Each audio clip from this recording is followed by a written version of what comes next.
I've been asked to kind of speak about moving from Chief Creative Officer into President at Grey.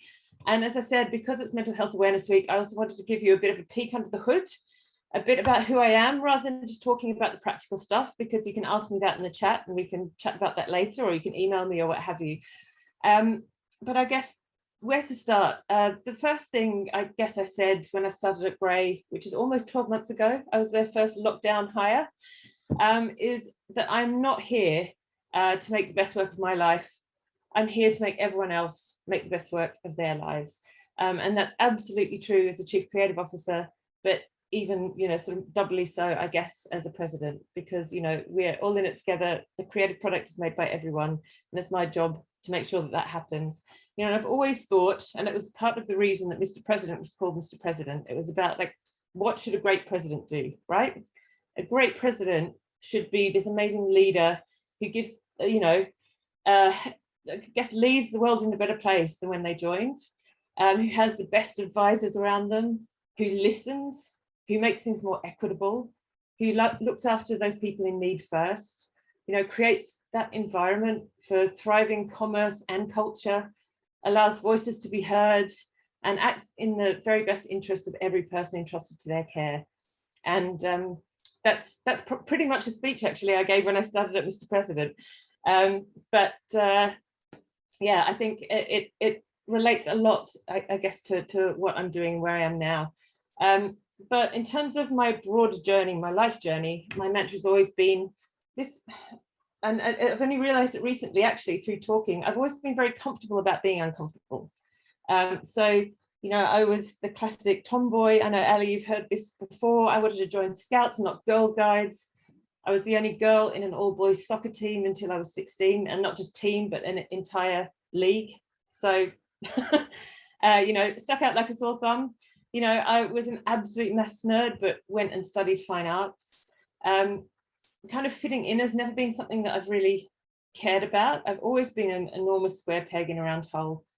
And I guess, personal fame or success has never mattered more to me than following my own path and kind of throwing myself into things completely and creative positive change in everything that I do. And I say this a lot, but like creativity is our human superpower, right? It's what makes the world move forward. So that creativity, we're nothing. That is humans' thing. So if we can apply that to making the world, making our lives, making the people around us, making things better every day, then I am going to be a really, really happy person. But I never planned to be a president. I never planned to be running this like amazing agency with over 100 years of history, or even being a chief creative officer, or even working in advertising. I never really had that goal in terms of a job title. I didn't kind of, leave school and go, I'm going to be a creative director at all. I self-taught as a designer and as a coder, and had to work really, really hard to get into the industry in the first place. When I decided I wanted to join my first agency, which was an amazing agency called Deep End, they were opening an office in Sydney. The guy who ran it, Simon Waterfall, who's just been a brilliant mentor, came to Sydney. I said, I really want to work for you. And he went, I only hire the best designers in the world. So, I can't give you a job, but next time I come from London to Sydney, I'll give you some time and I'll have a look at your portfolio again. But by the way, learn this and learn that. And I went out and learned all these things, met him a second time. He's like, I still can't give you a job because you're still not one of the best designers in the world and you're still self-taught. And I'm like, okay, I'm going to crack this. And it was probably like 12 months or more into the conversation when he finally said, I've got a job for you. It's not as a designer, because you're still not the best designer in the world. It's as a producer, but would you come and work at my agency as a producer? And I'm like, yep, fuck yeah, I'm going to take that job. And then when he, like about 18 months later, I guess, called me and went, I've got a job for you as a designer, but it's on 12 grand a year. It's our most junior designer and it's in London. I'm like bring me to London, which is how I ended up in London and how I ended up in my first agency and how I had my first creative job kind of outside of me doing my own thing. And, it's kind of really been the foundation of my career.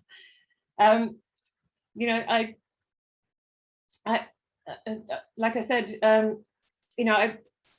I've had this set of clear behaviors, I guess, and that's been the thing that's driven me. So it's not been a job title, but it's been about being open to different experiences and about being open to different opportunities. And it's meant that I've been able to make the most of things as they come along. As you kind of heard, it's like, I'm just going to give that a go.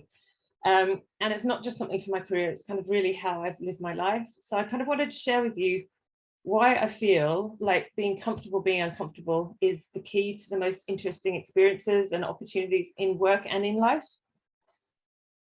So firstly, I wanted to talk to you about career, right? So there's all of this research out there saying that women don't put themselves forward for things until they're 100% sure they can do them. But that also goes for introverts or racialized or minority groups that face discrimination. You know, I think, again, I remember working at an agency called Glue many years ago, and I noticed two people coming for a design job who were the same level, and you know, maybe they knew half of the job. And the guy said, yeah, I know 50% of the job, I'll be fine. And the woman said, well, I only know 50% of the job, I'm not sure I'm right for it. And I think you see that a lot, but we don't do it because we're women, we do it because there's this good reason, right? The stakes are bigger. And, you know, failure has as much to do with the social constructs around us as with our talent. So, you know, there is more of a kickback for women or for people of color or for other minority groups or for if you're neurodiverse than if you are, I guess, a man.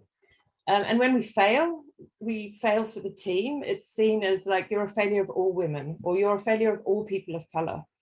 So there's a big burden on our shoulders. It's like, why we get these ridiculous comments? Like Caitlin, I don't know whether, Ryan, I don't know whether you've had them coming through the creative department, but like, you're not going to go anywhere because women can't be funny. Or women don't make great creative leaders. They don't have what it takes.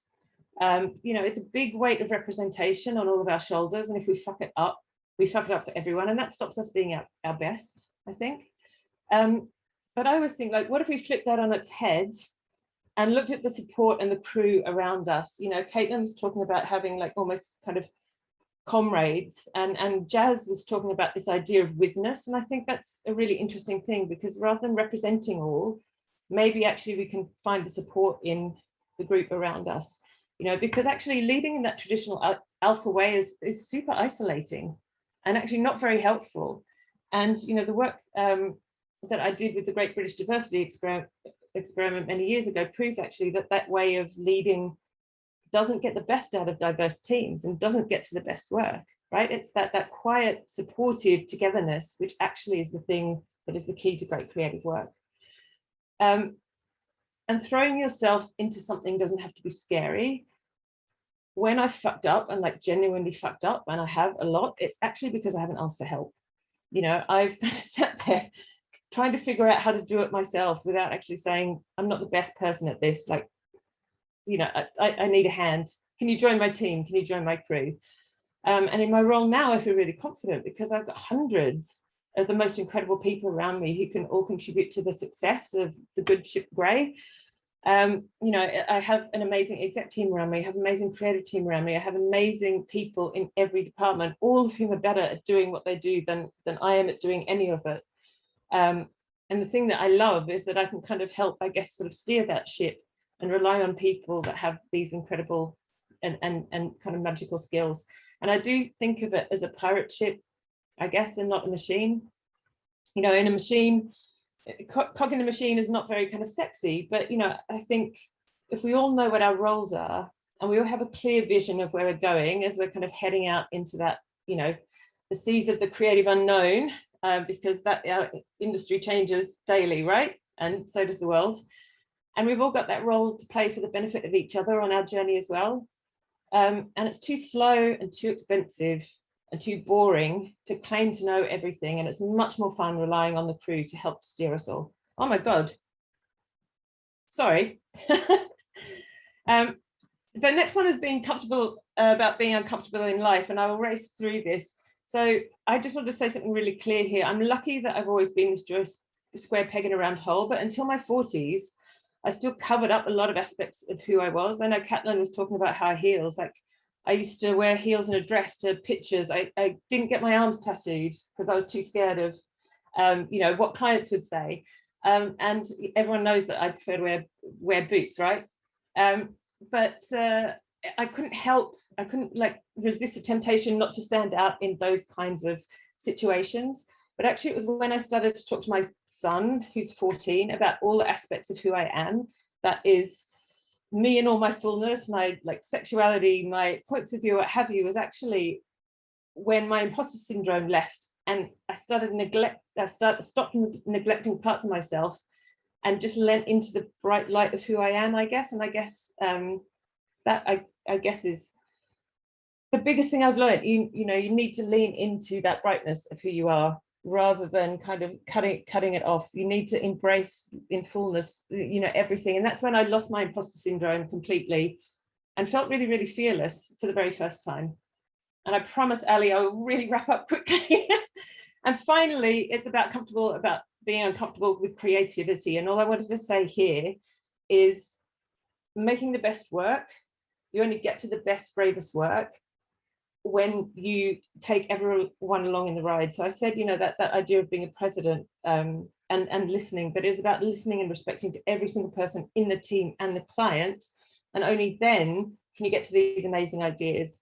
You know, I've done some brilliant work for Bacardi. We've got this great piece of work out at the moment for Pringles, you know, and that was really all of us experimenting together and accepting the fact that we might fail and like keeping each other in check, I guess. And that is the, you know, allowing everyone to be comfortable with that feeling of being uncomfortable.